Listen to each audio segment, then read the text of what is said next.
This is Global Storyline with your host Dean W. Arnold, where we examine events current and past and place them in the global storyline.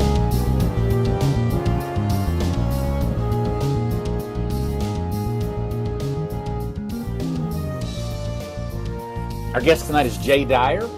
He's the creator of the website jaysanalysis.com. He's a frequent contributor to the journal souloftheeast.org, and he's also a frequent guest on some of the top alternative programs and podcasts nationally and worldwide. He's best known for his esoteric Hollywood film reviews, and also has a book coming out soon by the same name.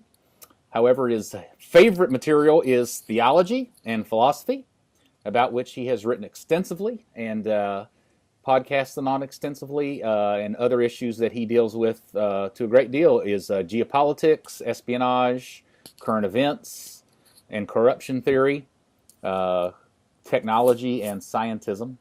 Couple that with a background in stand-up comedy and a willingness to do impersonations once in a while. All that makes me consider Jay to be perhaps the most interesting and comprehensive thinker out there today.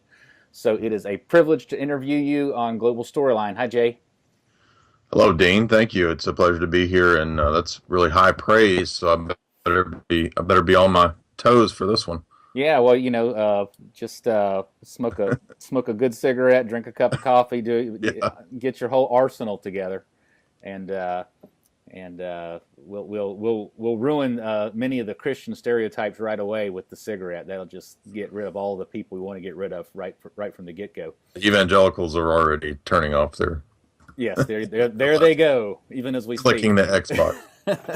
Okay, lots of things to talk about. That introduction, you're so eclectic, I could have introduced you a number of ways, so I enjoyed doing that. But first thing I wanted to say is, of course, today is a big day. It's a big annual celebration, of course. And so I just wanted to make sure that I mentioned that at the very beginning of the podcast, because, of course, this is the annual celebration of being right in between the Feast of the Nativity of the Theotokos and the Feast of the Elevation of the Cross. And I just wanted to get that in because that's my little bailiwick, is that I like to organize my life based on the church calendar and not on strange and weird shootings that happen or other types of tragic events. I like that piece you did. I agree. So let's just get that out there first. I think there's something else going on today. I can't remember what that is, but you might be able to remind me of it. 9/11? Oh, that's what it is. Okay, yeah. 15th or something anniversary of 9/11 today. Okay. Want to encourage everybody out there who is a little bit familiar with Jay's stuff or not familiar at all. You need to go to jaysanalysis.com. You need to subscribe. $4.95 a month, is that what it is? Or $60 a year, and there's also the Patreon option if people want to give a different amount. It is possible. Right. So $4.95. I've been a subscriber for about a year, I think, and I love the price point. I think a lot of people the subscriptions are like $10 a month and that sort of stuff. $4.95 is like nothing. I mean, it's like perfect, and everybody ought to do that. You ought to do it just because you're going to get a ton of great information, but you also ought to do it even if you just want to just support people who are out there giving it a go to get the truth out there in the midst of a crazy world. So encourage everybody to do that. Go ahead. Well, I heard your interview with Tim, and you guys both made that point. That was appreciated, those plugs there. And I really do, hope to give a solid education that you're not going to get, in a university setting. So, to couple that with theology and the kind of analysis that I do, I think I agree with you. It is a good deal. And, it's grown tremendously over the last year since I've been doing it full time. So 95% approval on the part of the audience, and it's really growing to be a large archive. There's a lot of different stuff there, and the next year it's just going to continue to grow. Yeah, and I think you and I might have talked about this when we were hanging out in person. But in a perfect world, probably you ought to be in academia, but academia is so disappointed us. It's been a disappointing effort, I think. Yeah. And I got to thinking about it the other day. I'm not a real Latin scholar or anything, so I might butcher this. Yeah. But doesn't university mean one truth? So, that's where the university. Of course, I guess universities came out of Middle Ages, where theology was the queen of the sciences and that sort of thing, and so Exactly. and so all things were sort of unified in Christ, in good theology, and we just don't have that anymore. And I can't find it really anywhere. And you're one of the few places where I see all the areas of reality kind of being dealt with the one truth being Christ. Mm-hmm. And so you ought to be in the university, but the university is no longer a university. It's a what would you call it? A mini-versity, a confused versity, a pagan versity. It's a diversity. A diversity, yeah. I mean, it's a lot of things. It's all about diversity, supposedly. I got you. Diversity, sure. Yeah, sure. right. And it's Cardinal Newman, wrote that famous book, around 100 years ago, that the university is supposed to represent the, as you pointed out, unification of the sciences under the queen of the sciences, theology. And that's been the tradition for both East and West, especially, in Byzantium. Theology played such a central role. So that's the way it should be. Since the Enlightenment and these different movements, we've seen a radical shift in Western education. There's books that even treat that from the academic establishment. There's a famous book by Louis Dupré.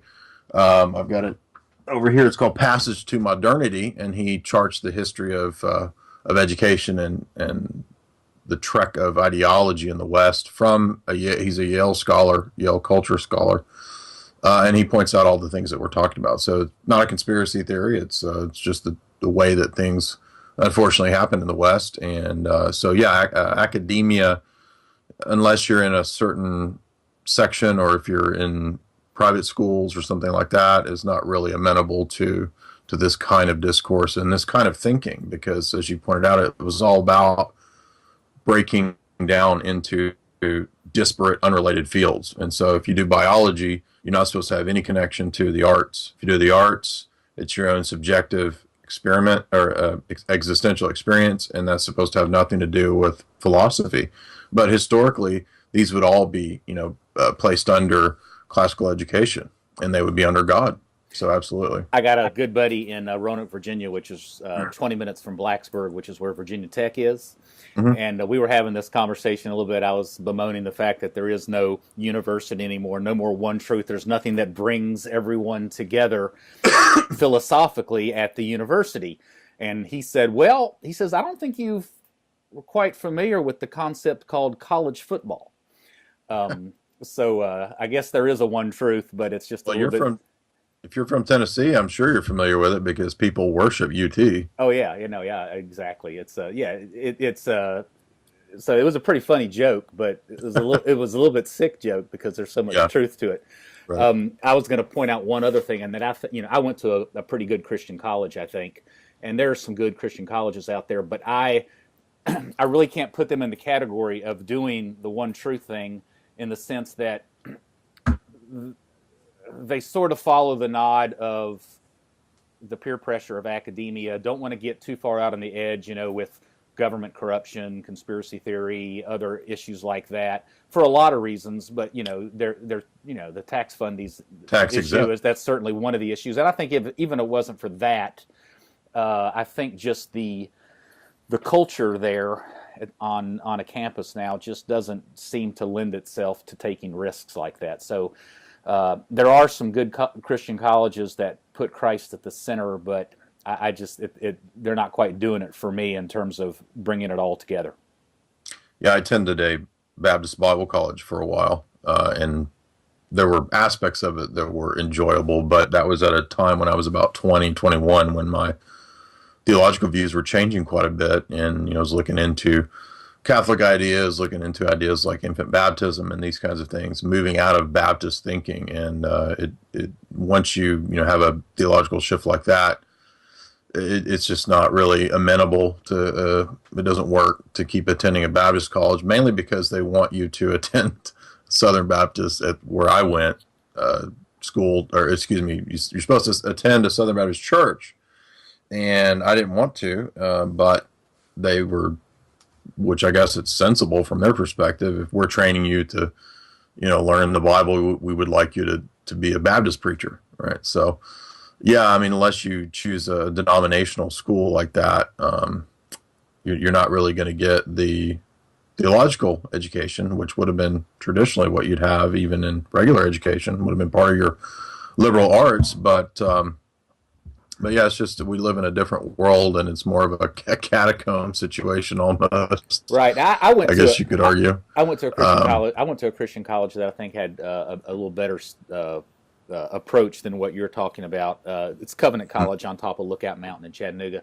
It's the college of the Presbyterian Church of America, which is a strong conservative Bible believing denomination, and I thought they did pretty good. PCA, yeah, I thought they did a pretty good job of exploring theology and being open to different ideas and being intellectually honest. I just think that in those campus settings, because you got to raise so much money and you got to be beholden to major donors and that kind of thing, you're not in a place where the professors can really push the envelope and really question how corrupt things are in our society. So I want to get that out. I'm going to move on to kind of talking about your background. You just started to nibble on it a little bit, but first I got a list of your 15 past podcasts that I'm going to read, because we are going to have some listeners who just aren't familiar with you, and here you and I are having all this general conversation about you and what you do. But let's get to it specifically. So here's your last 15 podcasts. Number 1.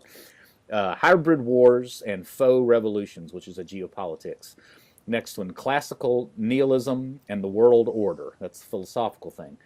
Next one, Hollywood Voodoo, which is obviously film and esoterica and the occult. The Metaphysics of Postmodern Imperialism, some kind of philosophy. Next one, Underground Bases for the Elites. I don't know what you call that, UFO research. The next one is Genesis and Creation Mysteries. That's really a theological piece. The next one is B Movies. The next one is, Was the Hippie Movement a CIA op? I don't think so. That's not what you titled it, but I'm trying to cut to the chase. The next one is The Cult of Reason and Alchemical Scientism. So some version of science and philosophy. Next one is Examining Plato's Republic, philosophy and geopolitics. Next one is Hollywood Mind Control. Next one is Orthodox Theology, Thomism, and Gregory Palamas. Theology. 2 more. Hitchcock's Psycho-Psyche. And the last one, this is my generalization. Many interviews on possible fake shootings and other tragedies. So now you guys who are listening have an idea of what I'm talking about when I say Jay is dealing with just about everything. One caveat I would add is that I don't do or believe in aliens, so that's not a UFO thing. But we do talk about we try to get to the bottom of the question of underground bases in that one that you mentioned. I appreciate you clarifying that. A UFO means unidentified flying object, and that's the way I was sort of looking at it. But you're right. People might think that's aliens, and I just don't like to give the impression that I believe it. Yeah, you believe in aliens if they're demons. Yeah, the principalities and powers that Paul talks about, but not the extra biological entities of ET or anything like that. No, I get that. Yeah, exactly. Okay, let's get into the bio first, and particularly the religious bio. That's what I'm most interested in. And just as a setup, you already mentioned you're raised Baptist. I forget what you did next, but I think it was Calvinism and the Reformed thing, and then you became Catholic. And now you're Eastern Orthodox. So I want to hear about all those. I particularly want to talk Calvinism with you because that's my background, and there's probably I don't know of anybody else in all the podcasts that I've listened to who've asked you a lot of questions about that. So we'll spend a little time on that. But so start with where you were. You were Baptist, and then what happened? Well, I was invited to a lot of Bible studies back in that time period. It was around 1819. I dove into reading the Bible pretty extensively and regularly, and that inevitably brings up a lot of theological questions. You want to try to deal with these issues of, well, the book of Acts talks about people supposedly doing miracles, and does that mean the Charismatics are right, or these more high churches with their Anglican style liturgies, is that more correct, or is it something that we should just be doing in a strip mall? Or you're inevitably confronted with these kinds of questions when you begin reading the Bible, and you've got friends that go to all these different churches, and they're inviting you to different churches. And so I kind of tested them all out, and the more that I read, that led to interest in other topics like church history. And so while on the surface, the way that you read it, it might sound like somebody listless sort of bouncing about, but I see it more as of a logical and historical progression that, and a lot of other people have had the same experience where they went through either similar churches or similar periods of theological awakening, you might say, stages or phases of the same sort of trail, that you're going down. And I don't think that it wasn't just me picking what I wanted. It was me, sincerely wanting to deal with really sometimes tough questions. If you're going to a Baptist Bible college and you're confronted with, I read Augustine's City of God at that time. I was about 21, and I took a lot of those questions to two of my Baptist professors, and I didn't feel like they had sufficient answers to a lot of the questions and issues that Augustine raises, such as, what is the nature of grace? What is the nature of church government, the episcopacy? What is the nature of all manner of things, right? Relics, all these kinds of weird Catholic-ish type issues that at that time I understood to be Catholic. And that was very difficult because I was really enmeshed in the Reformation tradition by that point when I was, after about a year of Bible college. And I'd read through Calvin's 1556 Institutes. That's his later, more fuller treatment.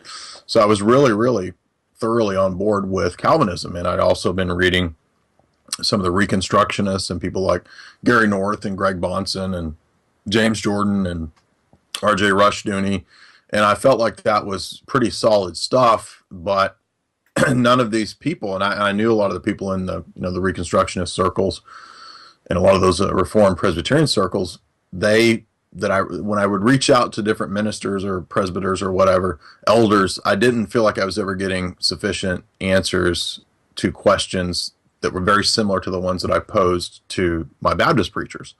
So I saw a lot of common ground there, a lot of similarity between a lot of being unfamiliar, with the first 1,500 years of the church. Now, stop there for a second. What you say a couple of common questions you had problems with the Baptists and the Presbyterians. Can you tell us what those questions were? Yeah, I'm going to get to that. Okay, go ahead. Well, I was just going to say that what I found was that if it came to even Lutheran friends I had or Calvinist minister friends that I had and elders and buddies, anything past 1,500, you're good. You can get times and dates and seasons and every little bit of information you wanted. Right. But when it came to things prior to that, there was almost no knowledge. And I had a period where I decided to not continue Baptist Bible College, and at that time there was such a thing as Bonson Seminary, which was Greg Bonson's kind of personal thing. Now, he had already passed away, but it still existed, and you could still do it through kind of correspondence. So I did that for a year, and they had a really intensive church history class, amazingly. I met a guy who was a pretty sharp guy named Chris Strevel. I believe he's still a Presbyterian minister somewhere. But he taught this class, and we read about 10 books on ancient and medieval church, and some of that was the church fathers. Other books were just kind of general treatments of the medieval era of the church. And that raised more questions for me. So basically what it came down to was around that time period, around age 22 or 23, I went ahead and invested in the Church Fathers set that you see here in the background. Awesome. And I just started diving in. Now, at that time, as I said, I read Augustine's City of God when I was 21, but I'd not read any of these other Western Church Fathers. So the more that I read, and that's really where I stayed focused, was Western Fathers, I kept finding references to things like the Eucharist and the saints and the relics and confession or liturgy or these kinds of big button issues, that are supposed to be idolatrous and supposed to be heresy, supposed to be all these damnable things according to, pretty hardcore puritanical Calvinism. And I was a big fan of the Westminster Confession. So I wrote a lot of these questions down, and I would kind of shop them around to different people I knew. Another big issue that came to me was the question of how the Bible, as a canon, as it's called, the canon of books that are in the Bible, yes, how that formation process happened. And so what I did was I didn't go to Roman Catholic apologists or Orthodox apologists. I went to a bunch of evangelical apologists. So I read F.F. Bruce. I read some other some Protestant thinkers who tried to make sense of this, even Protestant apologists like there's a guy, Webster or somebody like that, who wrote against this from the Catholic and Orthodox side. And I've just found so many references in the Protestants and the evangelicals that I couldn't make sense of how we were supposed to believe, on the one hand, of this long period of apostasy in the church, but at the same time, they were the ones who made the decision that what the biblical books would be. It just ended up so many ludicrous contradictions that I didn't feel like I was getting good answers, and at that point I didn't feel any moral opprobrium for beginning to read or talk to people from Catholic or Orthodox churches. And at that time I was in a very hardcore Presbyterian puritanical type church. We were even more strict than the PCA that you're talking about. So I know the type. The TR, truly reformed. Yes, right? yes. And so I went outside of the bounds of what you're supposed to do, and I met with some Catholic priests, and I took questions to them. I didn't know anybody Orthodox at that time, although I did get a hold of a couple Orthodox books, like Timothy Ware's book. But I was still very just obsessed with Western Catholicism because that was really all I knew. I never visited an Orthodox church or anything like that. And so I continued to read, Jerome and Ambrose and Augustine even further. And when I read Augustine against the Donatists and Augustine against the Pelagians, and probably a couple thousand pages worth of his works beyond the City of God, at a certain point I was just, and he's a big hero, oddly enough, to the Reformed. It just made no sense. It was like this guy, he's either a hero or he's not. I mean, if everything in the because he talked about predestination a lot.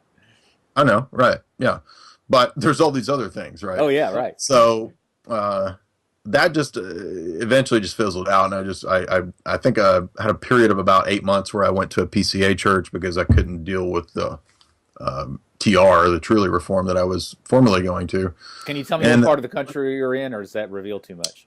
No, I don't care. I was attending, at that time, it was a church in Jackson, Tennessee, and I don't know if he's still the minister there. This was 12 years, 10 years ago. His name's Grover Gunn. Memphis area, for those of you who don't know, yeah. Yeah. And Grover was a really great guy. He had actually studied directly under Greg Bonson and knew him personally, and we had a good relationship, very friendly, but I also didn't feel, and that actually kind of made it a little bit more difficult because I felt like he was sincerely at least trying to deal with a lot of the issues and questions I was bringing. And I had a time period where I read some Anglican books and thought, well, maybe the Anglicans kind of have the middle road or whatever.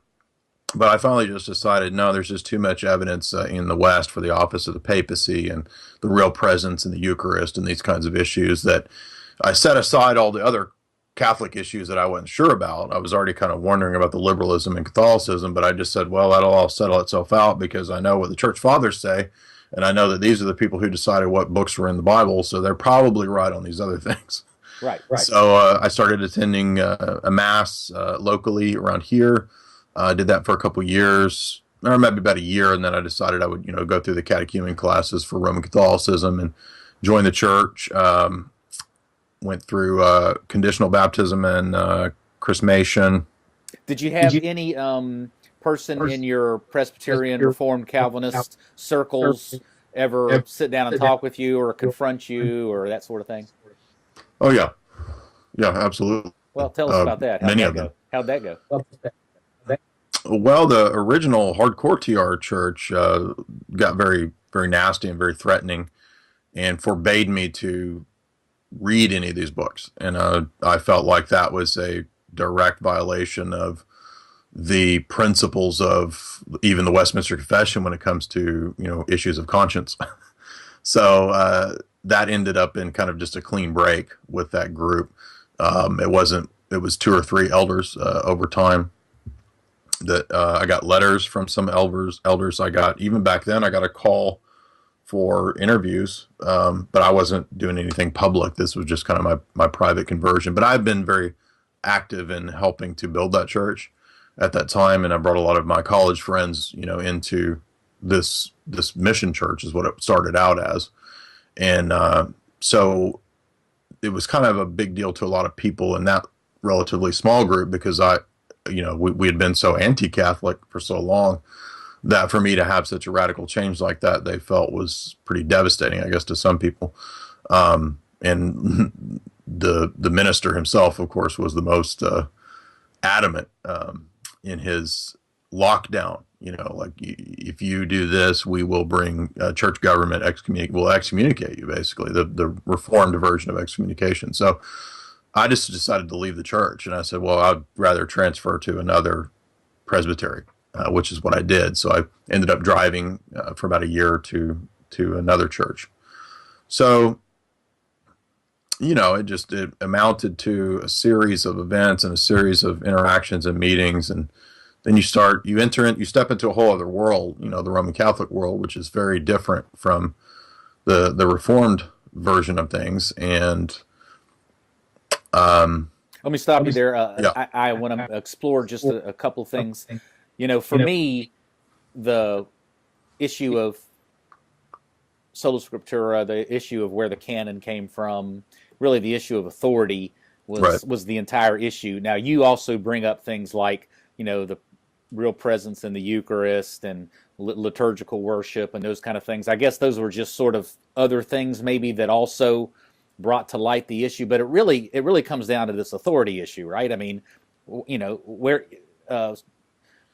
Protestants and the Reformed people, they point to Scripture. It's all about sola scriptura. Everything comes from the Scripture.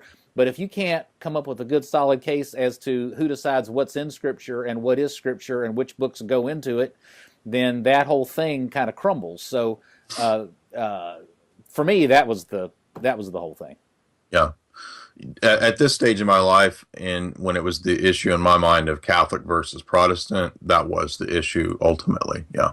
Now, later down the road, it will become a more complex issue between Rome and Orthodoxy when it comes to the person of Christ and to the theology of God. That's what would be the deciding, not so much the issues of the papacy, although that might play into it with what we see at Vatican II and after Vatican II in the Roman Catholic world, which for me was a great testament to Orthodoxy. But why don't you go move into that? Just tell us how you moved from more details from Catholicism to Orthodoxy. The person of Christ. What does that mean?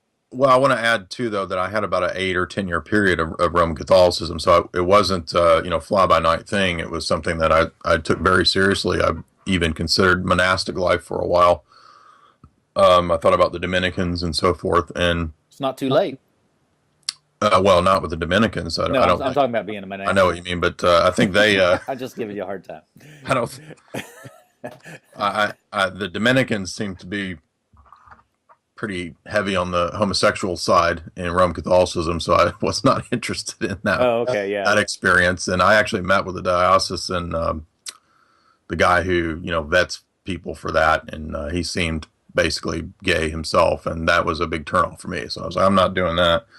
The reason I mentioned all that is that there's an important phase where I got really into Catholicism, and I dove into all of the classic Catholic sources. So Thomas Aquinas in the Middle Ages, and then the Council of Trent. Trent produced its own catechism, which was very famous and used most often for traditional Catholics before I think in the 80s, the church put out the new catechism. So prior to that, it was the Catechism of Trent, which was crucial.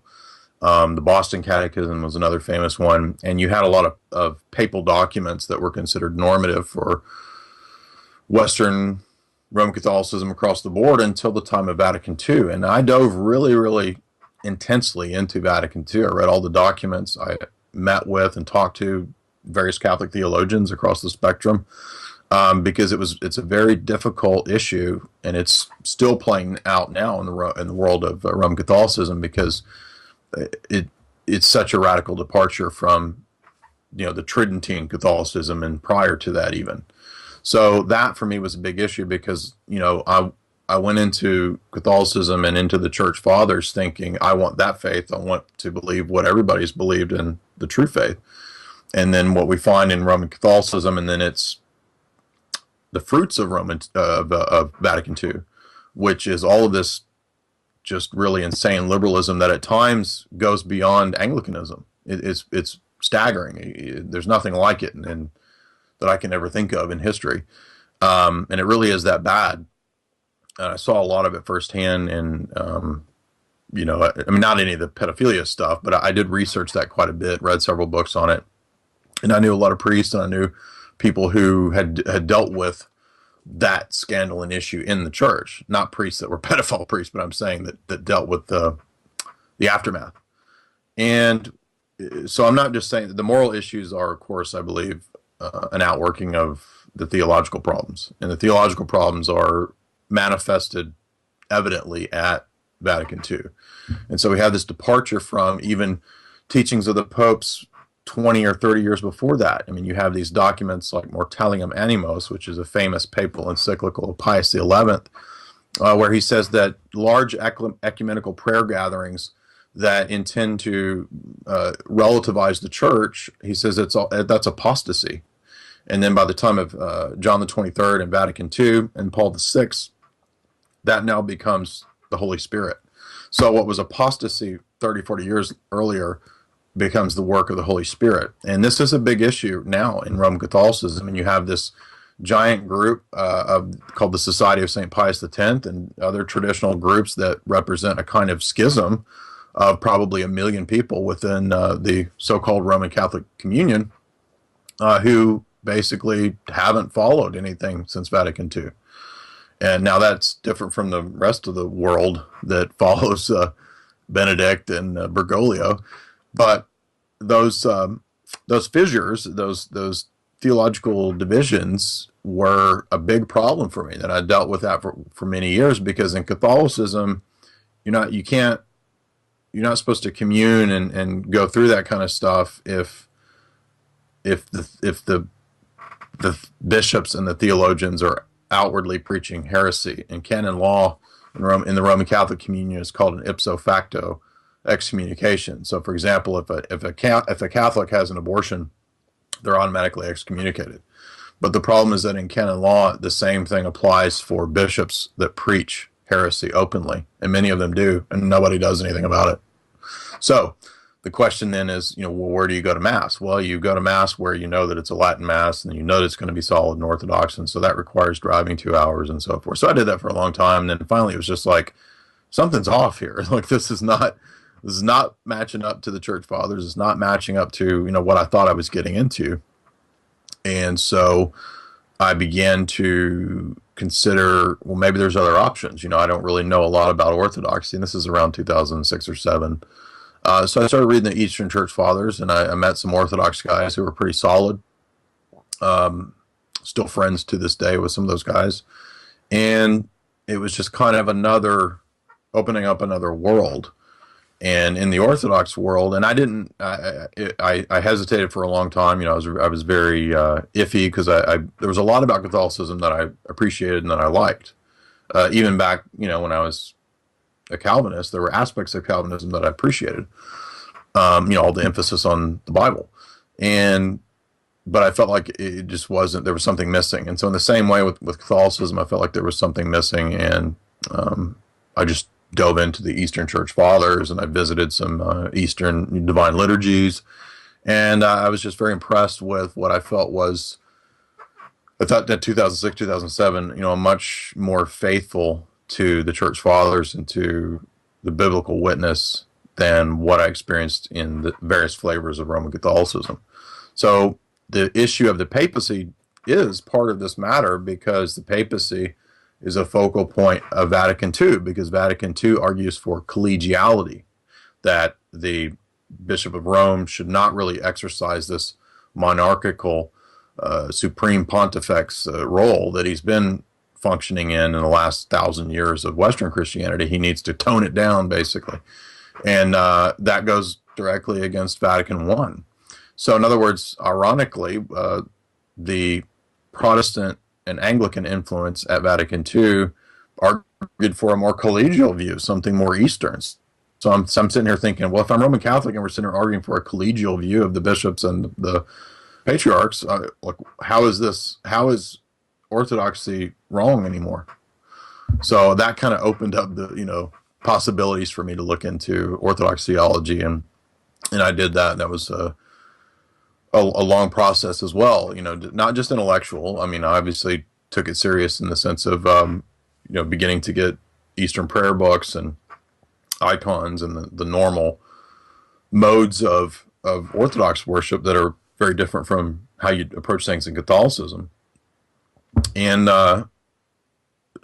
so I mentioned earlier the person of Christ and the theology, and that ultimately was the clincher for me, because that's the aspect that sets Orthodox theology off most clearly from Catholicism, even though a lot of Orthodox people wouldn't necessarily say that. First off, a lot of Orthodox people might think, well, we believe in a lot of the same Trinity Jesus stuff, but it's that Pope thing.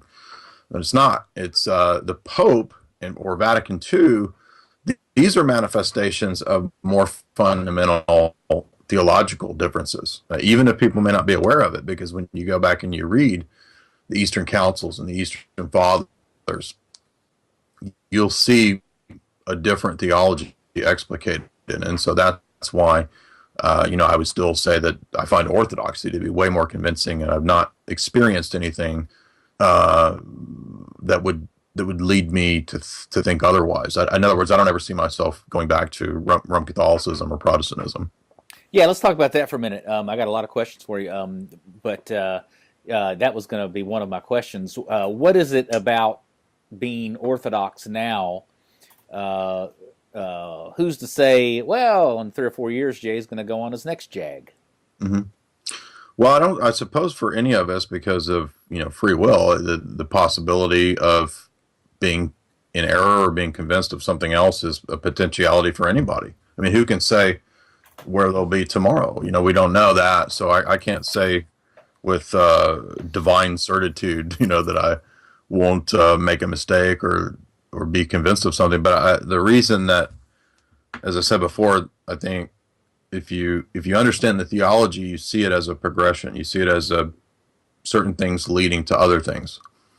And what I see with Orthodox theology, as explicated by certain Orthodox theologians and apologists, I think that you can see how, whether it's Judaism or Islam or Christianity, there's only a certain number of options that you can choose for monotheism that will take you down a certain path, right? So certain arguments is what I'm trying to say is that certain arguments can cancel out those positions and show the correct position, I would say. Now, that might be a little too complex for our talk, but so, for example, the teaching on the difference between the essence and energy of God in Eastern theology, this is not in Roman Catholicism. In fact, it's not possible to have it in Roman Catholicism because of the dogmatic definitions of previous Roman Catholic councils, and particularly at Trent, that define things like created love and created justice, and the fact that all of God's attributes are strictly to be identified with his essence. That's stated numerous times in Denzinger, which is the central source of Catholic dogma officially. It's a famous book put together of all the dogmatic statements. Yeah, I'll stop you there, because that is that we are getting into some obtuse stuff, which would be fun for a whole separate podcast. But I would add on to that, for me personally, why I have a settled sense that I'm not going to be running to another Christian expression in the next few years, is that when I becoming Orthodox, you're actually joining a tradition that has pretty much been the same since the beginning. Yeah. And I've made jokes about my father, who was a great evangelical pastor, but he would always make fun of the people who would say we've always done it that way. And because he was progressive, he wanted to move on and that kind of thing. Well, when you become Orthodox, for the first time, people can say we've always done it this way, and they're being legitimate and authentic because they actually have always done it that way. when you were a Protestant, it was like, well, at some point you weren't doing that way because you broke off from the Catholics, that kind of stuff, So, Right. But this is a faith. This is a way of life. This is a following of Jesus Christ that has been done the same way since the beginning, and it's not going to change. This tradition doesn't allow you to change it. It's going to continue the same way as it always was. And until I became Orthodox, I thought the only way you could kind of get into that kind of a mojo was be Catholic. I didn't want to be Catholic, and when I found out that the Catholics actually broke away from the Mother Church, that all sort of the light kind of came on. Mm-hmm. But anyway, that for me, that's the answer to that question. I want to also mention to you, I'm sort of a parlor theologian, so don't take me too seriously. But I have to deal with my friends and do a lot of defense of orthodoxy with a lot of Protestants. And one of the things I say is that if you had to just sum up the difference between the East and the West and Western Christianity in two words, you would say that the East focuses on persons, mm-hmm. and the West focuses on propositions. So rationalism and propositional kind of truth about God is sort of where everything is obsessed on in the West, whereas in the East, it's about persons. It's about the person of Jesus Christ. It's about the Trinity. It's about having a real encounter, a real personal relationship with the triune God. And then personages are all through Eastern Christianity. There's icons, like you mentioned. There's people all over the walls. There's lots of people being prayed for in the litanies. There's angels everywhere, and angels talked about. There's the departed that get prayed for a lot and talked about a lot. Just everywhere you look, there's persons, and so that's one way that I describe it.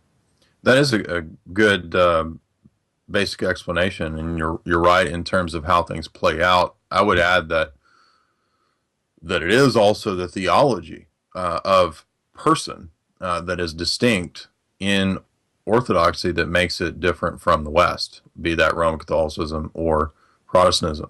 And I believe that there is an actual revealed anthropology in the New Testament, and we can look, and those Greek terms are important, the way they're used in the New Testament. I'm not going to get too deep, but so it's not just a matter of the fact that there's this more intimate relationship aspect. There is, but that more intimate relationship aspect is based on the fact that the Orthodox theology teaches a different perspective on man and man's nature and God, and God's the way God reveals himself and relates to us than the West does.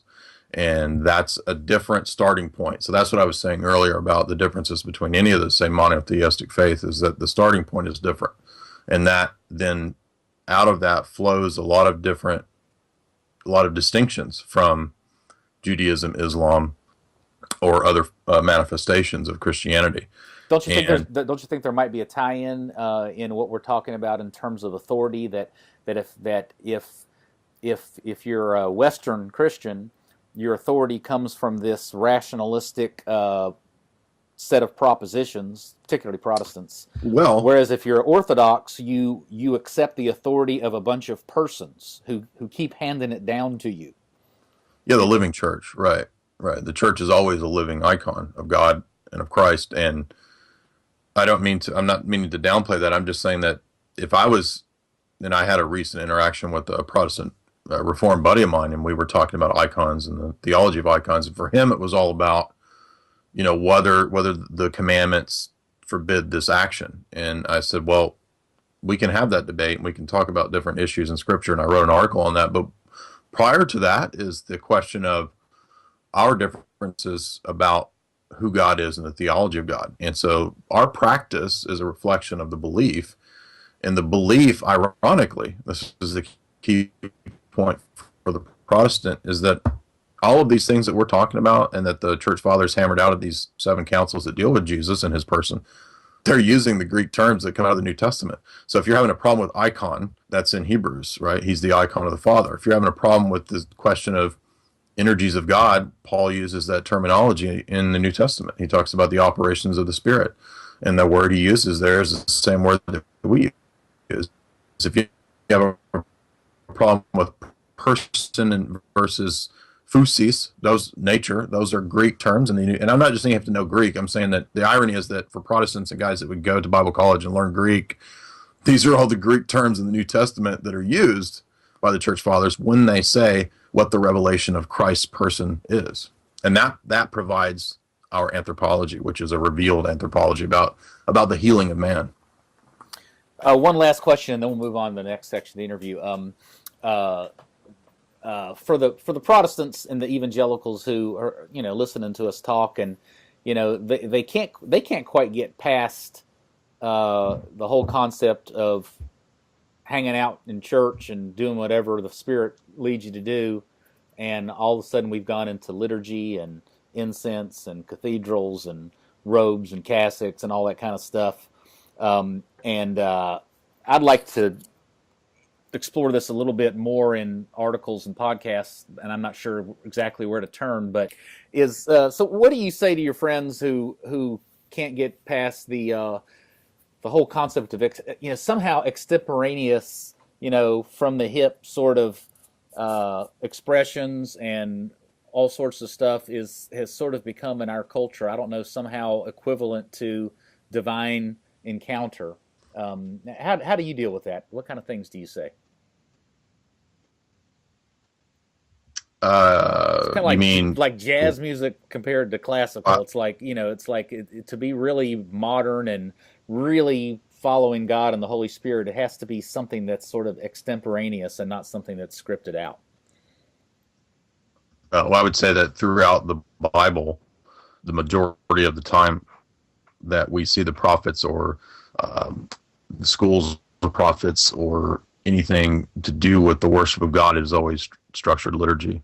Even Abraham had a structured liturgy that he participated in with Melchizedek in Genesis. So from the beginning of time, God's worship has not been disordered. And when you see the liturgy being laid out for the construction of the tabernacle and the temple, it's ordered. Jesus attended synagogue worship that was ordered. It was not happenstance or chaotic or what people think is charismatic. It's always been that way. And the earliest church functioned that way. The church in Acts, they had lights in the windows. In other words, they had liturgy. So they had an altar, according to Hebrews.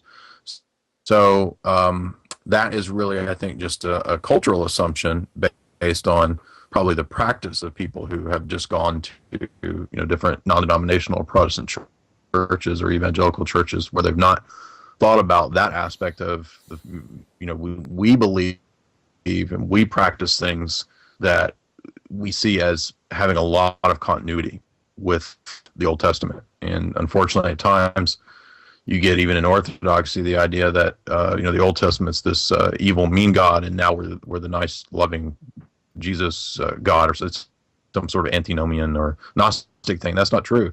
Most of the arguments of the Church Fathers and even into the middle patristic and medieval era, they will argue that there's much more continuity between that period and our period. And so the worship doesn't, it alters in the sense that the church is now, the covenant is now made open to the Gentiles. But the form of that worship is laid out in things like the Apocalypse, where John sees windows of visions into heaven, and he sees all this imagery, and he sees, incense, and he sees prayers, and he sees patterns of worship that are structured. And that's when we believe that when the apostles went out and they established the different bishoprics and sees of the ancient church, that they established liturgies, basic patterns of worship. And that is part of the apostolic tradition. Yeah, absolutely. That's a good answer. I repurchased Frankie Schaeffer's Dancing Alone because he's got 3 or 4 pages where he addresses this a little bit, not in enough detail as I'd like, but he talks about America having sort of the transcendental movement and then some of the revivals, and that this concept that we're talking about is not so much a Christian evangelical bent as it is an American bent, because the same thing happens with losing weight or becoming licking your alcohol addiction or kind of stuff. There's this abracadabra magic moment sort of where everything changes. that has become a big Right. part of the American psyche, and so Christianity has gotten shoehorned into that whole mentality? Yes, this comes out of the New Light Presbyterian movement, which gave birth to a lot of revivalism, and then that kind of gave birth to the Azusa Street Revival and Charismaticism in American Christianity. And all those movements, instead of being focused on the noetic worship of God, shifted things to the bodily worship. Is that rationalistic Calvinism was lacking the place of the body, and so what they did was they inverted things and they turned it into it being all about the body. And I would say that Orthodoxy is a phenomenal combination of the mind, the body, and the spirit or the nous. All right, moving on to our next little section here, and this is just, we won't spend too much time on this, but I just wanted to kind of kick some tires with you. I've got this new podcast that I've started. It's called globalstoryline.com. And so I kind of bought a cool domain name that I really like, but I also want to sort of begin to flesh out some of the concepts that I'm trying to do here. I have a sense that when people stumble upon alternative media and they hear people, like yourself, like the interviews Tim Kelly does, that kind of thing, they hear you're talking about a certain current event, but there's layers and layers of things that have been going on in history that a person, if they just stumble across it, they sort of have to have other articles and other bits of information they're funneled to begin to get an understanding of it. So, for example, here's a micro incident to a kind of a macro view of things, and I hear you talk about this kind of stuff. Here's 5 levels that I came up with earlier today to kind of get us into this conversation. But suppose that a current event comes up where there's like a satanic killing, and the authorities seem to be covering it up, and so that so you got the alternative media, whoever's kind of dealing with it. Well, a storyline that's kind of behind that you kind of need to know in order to be able to grasp this kind of stuff is that law enforcement has been involved with secret societies and a lot of sort of semi-satanic stuff for a long time. In fact, the Jack the Ripper problem in London in the late 1800s is likely, associated with a lot of the similar kind of Masonic cover-up. And in order to grasp something like that, which is a pretty tough thing to chew, is that law enforcement for a century has been tied in with satanic and secret society kind of crap. That this has been actually going on since the Enlightenment. I've heard you talk about Elizabeth having direct ties with John Dee, who was an occultic who was summoning spirits, and so this is actually kind of a 500-year-long thing in Western culture. But if that freaks you out, you need to know that the longer story is that really throughout human history, kings have been involved in the occult, probably more of the rule than the exception, and that things like the power of human sacrifice and how that can really empower you in your rule has always been a temptation and often practiced in monarchies and governments that aren't following God. Of course, we see that in Israel in the Old Testament. And then one more layer to peel back, and I've heard you talk about this too, but to really get a sense of that, you got the book of Enoch, and you've got Enoch sharing with us that really what happened right around the fall is that these watcher angels, these evil angels, actually came to mankind and gave them all these secrets and all this stuff having to do with the occult and astrology and even things like the power of human sacrifice and all those kind of things that allow you to have the secrets to run the world. So I need to write 5 really good articles and do 5 really good podcasts and then point people to all the kind of work that you've done on these kind of things to sort of give people a sense of the many layers that may be behind a one current event that we're dealing with today that's kind of weird. Now I don't know if that's a question or not. That is so I'm I'm going to back that up in the form of a question and ask you to see if you can put those 5 different storylines or 5 different layers I just laid out there into like a better headline. How would you describe? And I've heard you say one time that you felt like this was actually the story, the ultimate storyline of what's happened in humanity, at least with the bad guys. Describe to us what happened with Enoch, what he did with humanity, or I mean, what the Watcher Angels did with humanity, and how today the elites are trying to do the same thing. Well, let me say first that you're right about the dangerous, or the folly, I guess, the folly of the idea of mass information and journalism. That's not to say that there's no such thing as a journalist, but that the idea of a journalist and mass news, this is all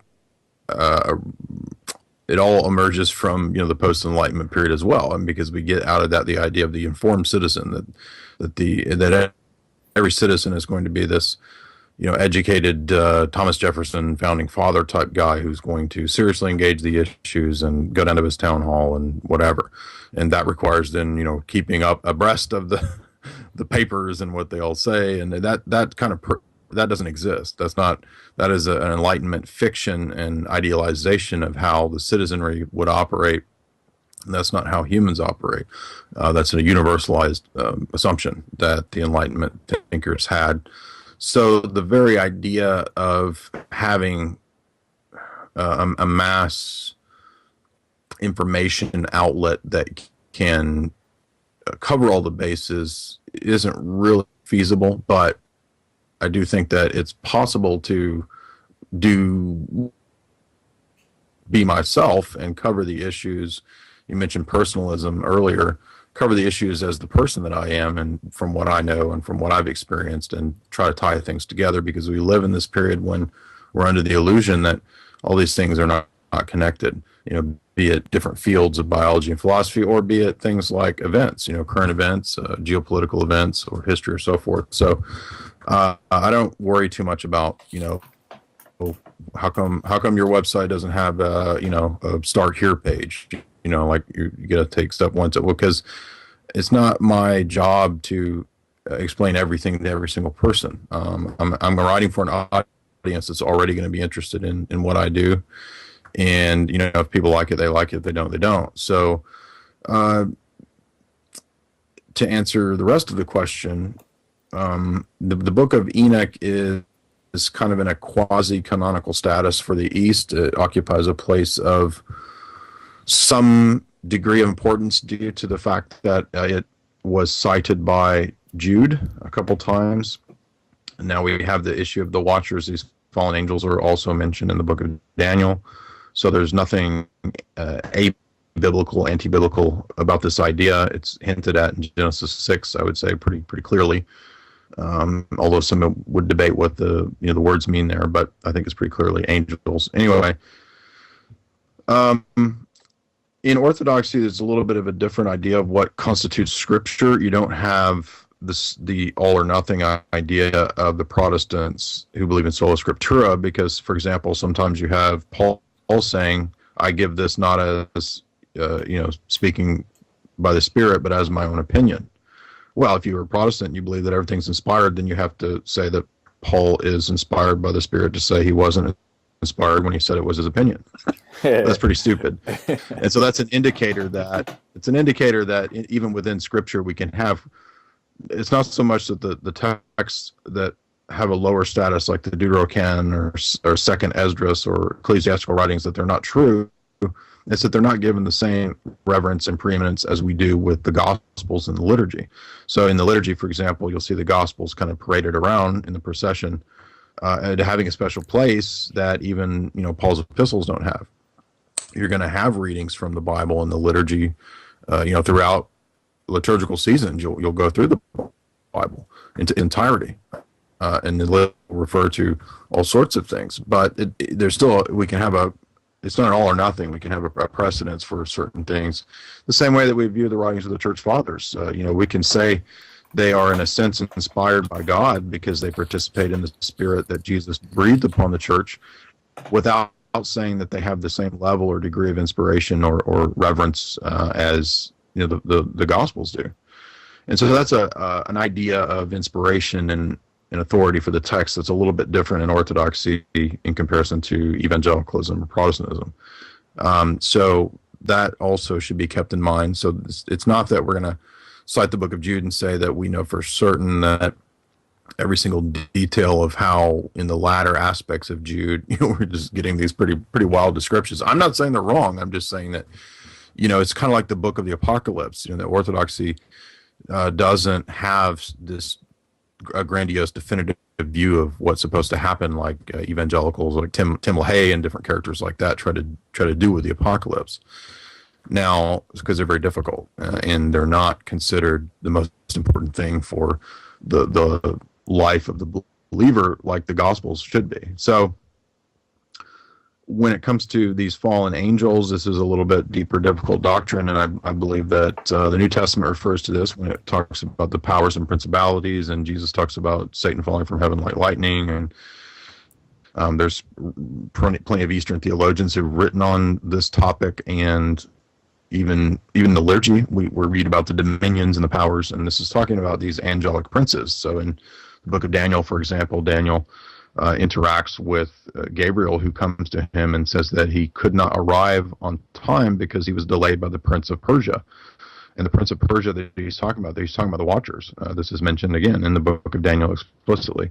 And the book of Daniel is phenomenal. It's one of the most amazing prophecies of the coming of the Messiah and the church. Daniel 2, Daniel 7, Daniel 9. These are all really, really explicit statements about what the kingdom of Christ will be, how it will come in the reign of the Romans. It will smash the previous empires and will grow into a tree and envelop the entire earth, which is what we've seen in the last 2,000 years, the times of the Gentiles that Jesus refers to in the Olivet Discourse. So I would say that this idea of the Watchers is pretty evident in aspects of the Old Testament, as we mentioned earlier, Genesis, where we have this notion of large giants or Rephaim or Anakim. These are biblical terms and ideas for peoples. For example, in Genesis, I believe it's 15, when Abraham goes to war with the kings, they fight the Rephaim, and the Rephaim are these giants that are mentioned in Genesis 6. We also have a statement in relationship to the to Goliath. Goliath was so large because he descended from these people. Well, let me stop you for a second. I like where you're going, and I don't want to divert you from it. I know there's but there's a question. Yeah, exactly. Mm-hmm. How does that DNA get to the other side of the flood? Any question? Any answer there? The giants are roaming around before the flood. The flood destroys everybody except Noah and his family. So I'm not sure how. Here's the thing, right? So when Noah and his family enter the ark and then come out, and we're told that this was the worldwide flood, what happens is they repopulate the earth, as we read in the Genesis account, and they build, of course, the Tower of Babel, and we read about God confusing the nation because of them building the tower to heaven and seeking a name for themselves and so forth. Now, what that means is that the aberrations that could have occurred with the angelic entities of the Watchers in Genesis 6 wiped out the living creatures as God's reasoning for the flood. That doesn't mean that the nations do not fall back into the contamination and worship of demons. And this, I believe, could be, and I've seen some theologians argue this possibility, this could also be for the reason for God demanding the wiping out of the Canaanites. So we're told in Leviticus that this group of people had so contaminated themselves that they deserved to be wiped out. Very good, very good answer. Can you hear me? Very good answer. I just took out my headset because it was acting weird. That's a very good answer. I should have been smart enough to figure that out, but that makes sense. That they kept doing the sex with demons thing after the flood, and that actually, if I can, you've probably already made this association too, but people have a hard time with the Old Testament God who destroys whole nations and that sort of thing.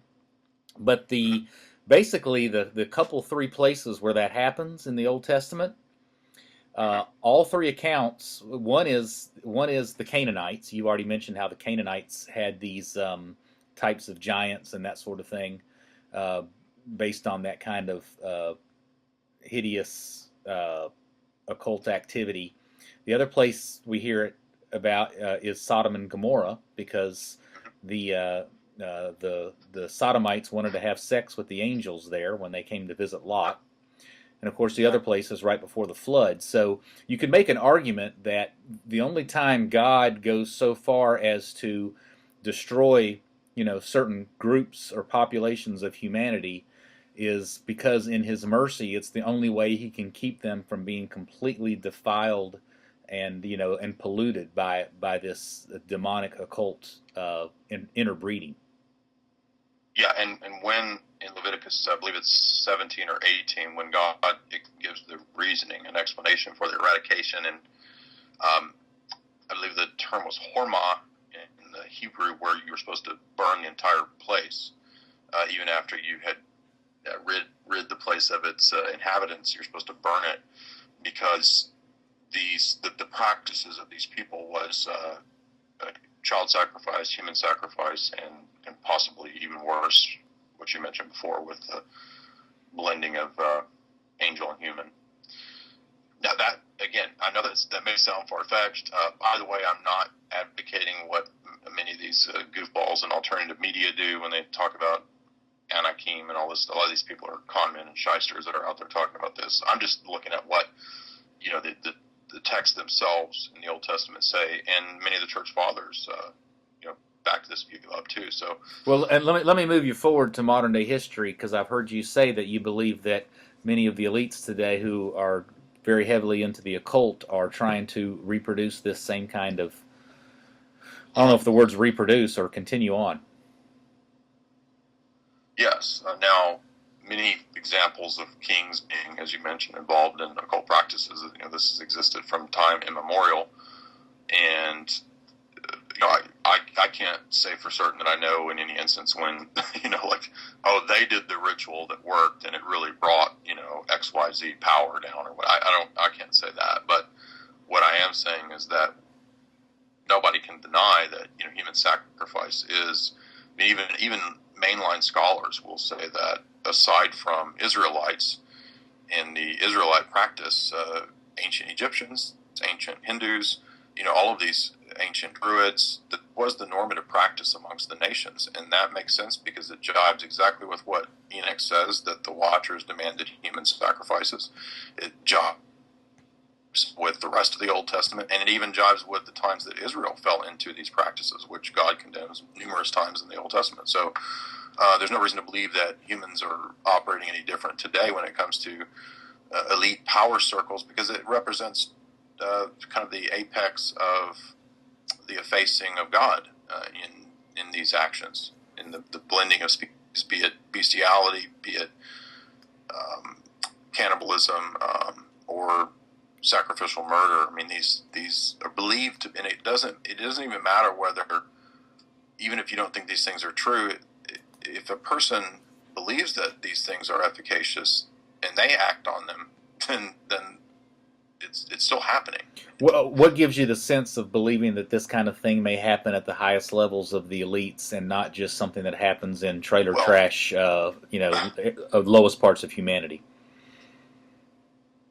Because so many accounts of it, because it's been practiced in so many societies for so many millennia, and we have, I think the weight of evidence would be on the person who's denying it to say that it never happened. I mean, it's, for example, a lot of ancient societies would sacrifice a human at the cornerstone of a new building.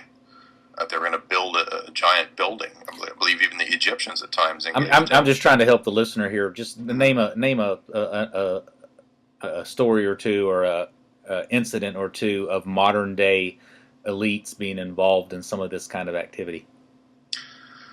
Well, William Kennedy has a book called Lucifer's Lodge, where he details a lot of practices of the infiltration of Satanism into the Catholic Church, and he's not an anti-Catholic. He's probably more of a traditional Catholic, as far as I could tell.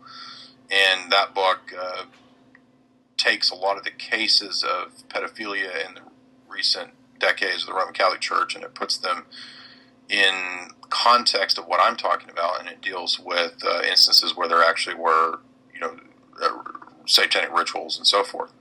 And Malachi Martin has a book on this. You'll find exorcists that have books on this in Eastern and Western traditions. So there's no shortage of stories you can find these stories. They might be sort of suppressed in the news at times. Dave McGowan's book, Program to Kill, deals with a lot of occult and ritual murders in elite circles. We have the Dutroux affair in Belgium, which involved a lot of the Belgian elite in these kinds of practices. So it does happen. It's not always reported. We think of Savile in the UK and his interest in the occult and necrophilia, and possibly other worse things as well. So, that was good. No, those are some good anecdotes. Now, isn't there a kind of a well-known thinker, French, like died in 1950 or 60, Rene somebody, who kind of talks about this at a more philosophical level? Rene Guénon? Yes. And then I guess he had some sort of apologist or follower who wrote about him a lot, who just died maybe a year and a half ago. So I forget his name, but Guénon talks about the occult practices of the elite, and he saw it as he was kind of one of these esotericists who ended up as a Sufi, and he saw our era as the Kali Yuga, or the long period of dark times when everything would be inverted, and that you would have these practices kind of done openly. And it's not too far afield from the declarations of the Luciferians at the Lucis Trust, supported by the UN, like Alice Bailey and Madame Blavatsky, who said that we would be entering in this age the externalization of the hierarchy, when the practices of the elite would be made and known publicly. So that seems to me to be the case. This, as so many of these stories keep coming out, and I'm sure that many, many more stories will come out. In fact, in the case of Savile and the UK stuff, there were quite a few journalists, even in the mainstream, reporting on it, saying this is just the tip of the iceberg. So, we've heard stories of cannibalism amongst royals and elites for a long time, and I think that they're probably true. Interesting. Well, we've kind of poked around on that a little bit, and I think I'm going to kind of let that just we'll stop there on that line of questioning. We spent a lot of time on your bio. There'll be other times we can hit a lot of other projects. We've had a good little session here. I'm just going to ask you a couple little quick questions for fun. Is all your stuff backed up in case something happens to you? I mean, what happens if tomorrow Jay's website's down and we can't access your 1,000 articles and 500 podcasts? I just want to make sure that you've put it on a hard drive and sent it to your crazy uncle or something. A lot of things are backed up. Not every single thing, but many of the articles are also mirrored on other sites. Quite a few, actually. And I don't mind people doing that when they mirror things. A lot of stuff's on 21st Century Wire. A lot of stuff's on Sold to East. Certainly not everything, but yeah, I've been planning on starting backup channels and using Vimeo and other outlets and so forth to not lose this body of work. Yeah, do your best on that, because it'd be a shame to see that go away. Well, and of course, a lot of these articles are stashed as well, and on my on other computers, other devices, and I'm not going to stop writing books anytime soon. So once this book's out, I'm going to write my next book, which I'd like to do something on philosophy and theology if I can find a publisher. And that will include, a lot of the stuff that I've done and kind of reformatting it and rewriting it. Yeah, that sounds cool. So let's just mention again that you have a book coming out soon called Esoteric Hollywood. I've already pre-purchased my copy. What's your date now? They say it's going to be a month or two because I'm just now finishing the last bit of what are called sidebars, which is just these little inserts that kind of give a description of stuff that I'm talking about. So I've added. It took me a while. I had to do about 50 or 60 of those, and so that's another. You're getting another probably 30 or 40 pages worth of stuff with that. So the book's already kind of grown to 400 pages and 400 plus footnotes. So cool. So yeah, I've got just a couple more sidebars to do. Yeah, so go ahead and order that. Where do you go? To Amazon to get that, or to your website, or Amazon or tryingday.com. Okay, gotcha. One more question. So we had an event here in Chattanooga about 6 months ago that Jay spoke at. About 25 of the top filmmakers in Chattanooga, really sharp crowd. And so I was talking to one of the guys who's just a really sharp guy. He makes a whole lot of money, and he's a brilliant wordsmith, and he's kind of a nut, kind of a playboy. But he was really into it. He's like, man, it was fantastic. But his question was, I was like, what was I supposed to do? Was I supposed to walk the aisle and, sign up for something or something like that? And so, my question to you, and I'm sure it's a question you get a lot. It's a question I like to ask a lot. But what is the call and response for being in this world that we live in and trying to expose some of the lies and get out there and fight the good fight and talk about some of the things we're talking about tonight, things that you do? What's the call to action? Making mammon. Making money? I'm joking. Okay. Eating humans. No, I'm joking. Yeah, right. Yeah, if you don't listen to this the right way, it could get a little weird. What is the call to action? Well, I guess that's different for different stations of life. I quit academia to experiment with this. So this is me experimenting on trying to see, what happens if I try to teach on my own. And it looks to be going pretty well so far. So, it really just depends on what a spiritual advisor would say to a person in their various stations in life, because it's going to be different for each person. But, or did you mean what's my motivation? Is that what you're asking? No, I'm sort of asking what is the, for the broader movement? Is it enlightenment? Is it to cause people to finally conclude that the government is corrupt and evil, and that you have to put your hope in God and not in princes and sons of men? Is it to pick up your gun and go start a revolution? I'm sure it's not that, but I mean those are the options that are out there in terms of how do you fight, this thing out there that's right. I see what you're saying. Well, the evil that exists out there is spiritual in nature. Ultimately, it's not the forces of government. It's not ultimately just some sort of collectivism or tyranny by corporations or any of the normal slogans that might be bantered about independent media. It's ultimately, I would say, theological, and understanding what's true is directly related to the person of the Logos. The Logos is truth. It is true rationality and reason, and it's a divine person. And so any movement towards truth is, in some small way at least, movement towards the Logos, because he is truth himself. So I see, speaking to people what's true as that kind of, I guess you could say, my ministry, so to speak, although I wouldn't call myself a minister. I would just say that's what my talents or gifts would be, is in this arena.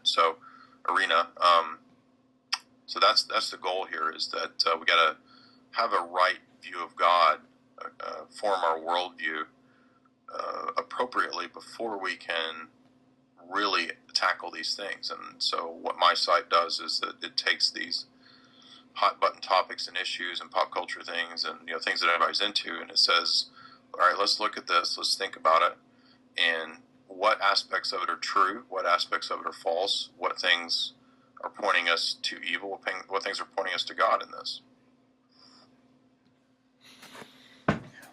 So basically, you're basically just taking a very broad view that when you move people towards the truth and we move ourselves towards the truth, we're moving ourselves towards the Logos, which is Christ. We're moving ourselves closer to God. It's a spiritual battle. That's the most important part, if not, is a key part, if not the most important part of that whole battle, is knowing God and getting closer to Christ. So kind of a general, very, very large general kind of call to action. Well, but, I mean, again, it really depends on what your talents and gifts are. If you're talking about individual action, there's no point in you can't fight DARPA. They've got drones, and they can send a missile down your chimney. So that would be utterly ludicrous. Any kind of militia groups or any of those goofy groups. It's really about altering people's minds and hearts. That's the main thing. And you can't. One of the problems of independent alternative media is the idea that you can just put out information out there as if that's enough. That's not enough. It takes divine enlightenment, I would say, that God has to enlighten people to spiritual truths, and that comes through, being open and you conveying that message, hopefully, in a sufficient way. So you're saying that moving people towards prayer in the church is very important and actually key, because just information isn't going to do it. I think so.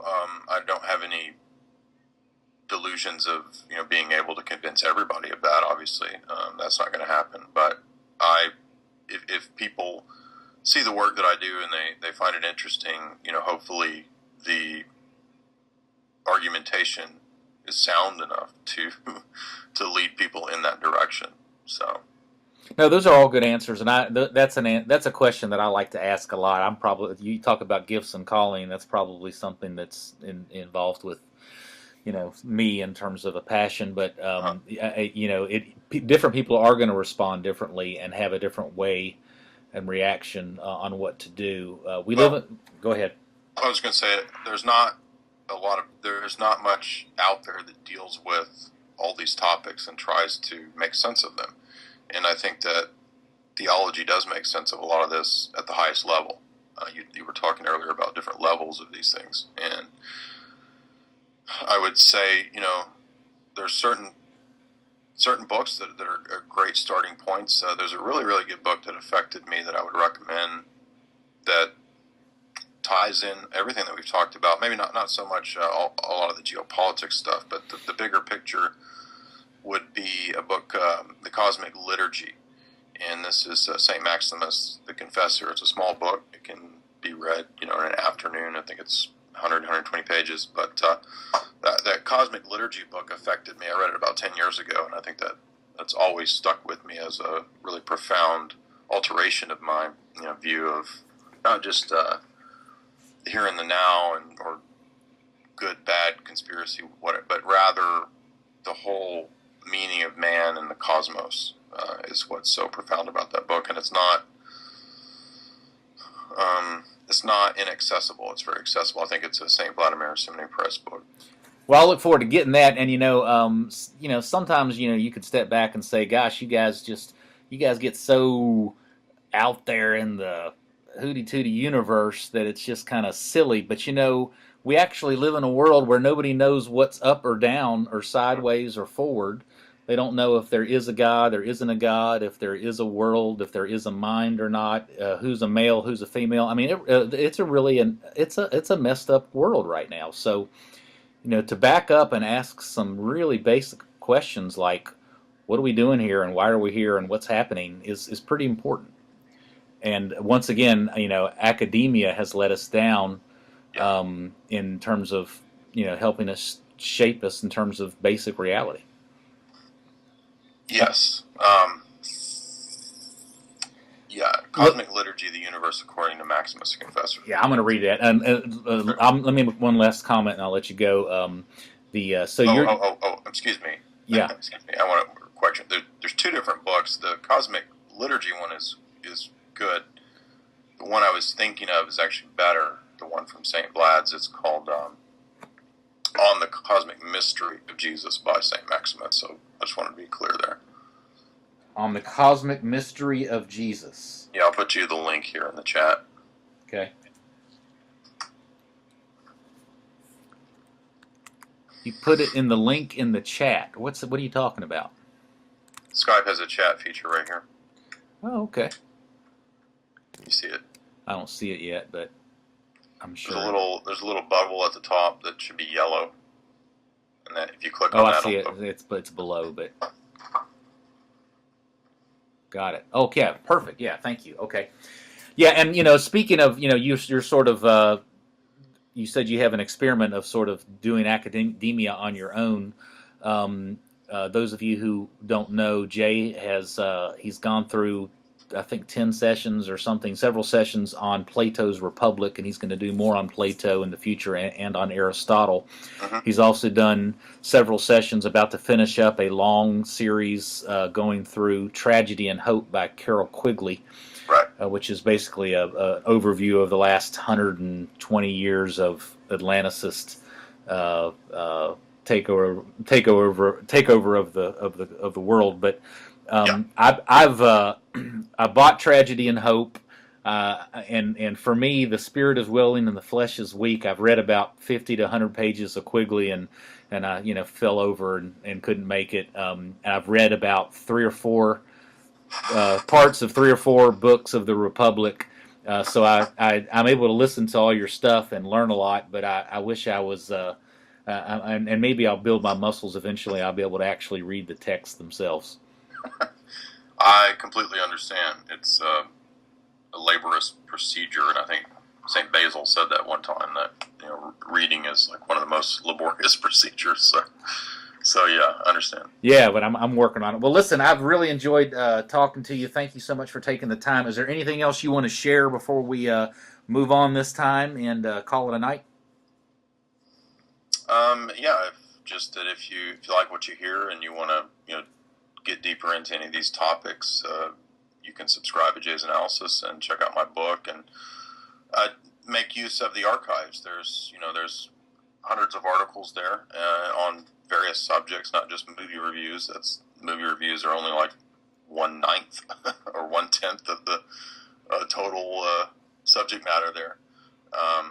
But yeah, so that's it. That's all I can think of. Well, that's perfect. The search engine is kind of hard to find. You have to scroll down a long way till you get to it. But that's a pretty important feature for you, because you got zillions of things on every subject imaginable. There's also topics, like you can do the categories of geopolitics, or right. And at the top, there's topic bars as well. Yeah. Done that many times. All right, awesome stuff. Have a great night. Look forward to talking to you again, and over and out. All right, thanks, Dean. You have a good night, too. You too.